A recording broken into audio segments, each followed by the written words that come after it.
ఇవాళ జరిగే corporation deputy mayor ఎన్నికపై తిరుపతిలో అర్ధరాత్రి హై డ్రామా నెలకొంది. మాజీ ఎమ్మెల్యే కొడుకు వర్సెస్ తాజా ఎమ్మెల్యే కొడుకు అన్నట్టు పరిస్థితి తయారైంది. ఇటీవల వైసీపీ నుంచి పలువురు కార్పొరేటర్లు కూటమిలో చేరారు. దాంతో వైసీపీ కార్పొరేటర్లు ఉన్న ప్రాంతానికి వచ్చిన మాజీ ఎమ్మెల్యే తనయుడు భూమన అభినయ్ హల్చల్ చేశాడు. ఎమ్మెల్యే కొడుకు మదన్ అడ్డుకోవడంతో కాసేపు ఉద్రిక్తత నెలకొంది. ఇక విషయం తెలుసుకున్న రెండు పార్టీల నాయకులు కార్యకర్తలు భారీగా చేరుకున్నారు.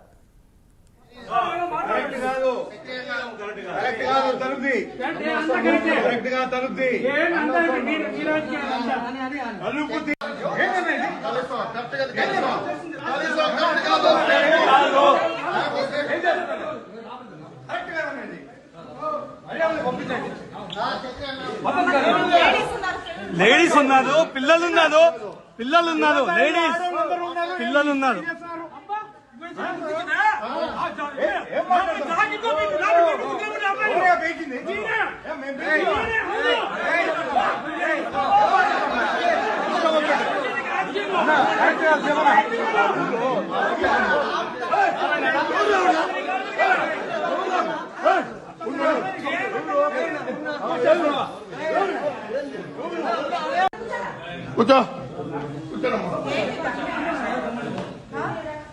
ఏందక్క చిన్న పిల్లలు పెట్టుకొని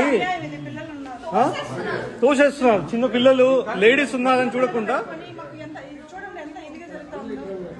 బస్సు ఏందక్క మీరు ఇక్కడ ఉండి ఇలా జరగడం సారీ మదన్ ఏంటి ఆపడం ఏంది?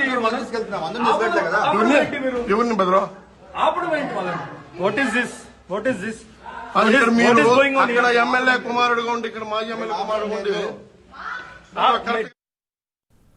ఈ విషయంపై మరింత సమాచారం మా ప్రతినిధి సునీల్ ఫోన్లో అందిస్తారు. చెప్పండి సునీల్. రైట్ దేవా, మొత్తం మీద ఏదైతే తిరుపతి డిప్యూటీ మేయర్ ఎన్నికపై ముఖ్యంగా ఇక్కడ ఏదైతే చిత్తూరు తిరుపతిలో హైడ్రామా నచ్చిన పరిస్థితి ఉంది. ముఖ్యంగా మాజీ ఎమ్మెల్యే తనయుడు, ఇటు ప్రస్తుత ఎమ్మెల్యే తనయుడు, అంటే తిరుపతి ఎమ్మెల్యే తనయుడు, ఇద్దరికి సంబంధించిన వర్గీయుల మధ్య బాహాబాహి జరిగిన పరిస్థితి ఉంది. ఎందుకంటే అర్ధరాత్రి సమయంలో చిత్తూరులోని భాస్కర హోటల్లో ఏదైతే కార్పొరేటర్లని దాచారంటూ వైసీపీ నాయకులు హడావిడి చేయడమే కాదు, వాళ్ళని బలవంతంగా తీసుకెళ్లేందుకు ప్రయత్నించడంతో అక్కడ ఉన్నటువంటి టీడీపీ నాయకులు అడ్డుకోవడం, మరోవైపు వాళ్ళు అంటే కొంతమంది స్వచ్ఛందంగా వెళ్ళిపోతున్నామని కొంతమంది మాట్లాడడం, కొంతమంది అనవసరంగా తీసుకెళ్తున్నారని చెప్పేసి వాళ్ళు అడ్డుకోవడం. అంటే ప్రధానంగా ఈ రోజు ఏదైతే డిప్యూటీ మేయర్ ఎన్నిక జరుగుతున్న నేపథ్యంలో దానికి సంబంధించిన కార్పొరేటర్లందరినీ అక్కడికి తరలించేందుకు వైసీపీ ప్రయత్నించడంతో ఒక్కసారిగా గొడవ జరిగిన పరిస్థితి ఉంది. ముఖ్యంగా అర్ధరాత్రి జరిగినటువంటి డ్రామా మొత్తం ఇటు ఇప్పటికే ఒక చర్చనీయాంశంగా మారింది. ఎందుకంటే కార్పొరేటర్లందరినీ కావాలనే బంధించి ఓటింగ్ కి నమోదు చేయిస్తున్నారు. ముఖ్యంగా ఏదైతే మీ ఆస్తులు లాక్కుంటామని చెప్పేసి కూటమి పార్టీ ఆరోపిస్తోందని చెప్పేసి ఒకవైపు వైసీపీ చెప్తున్న పరిస్థితి.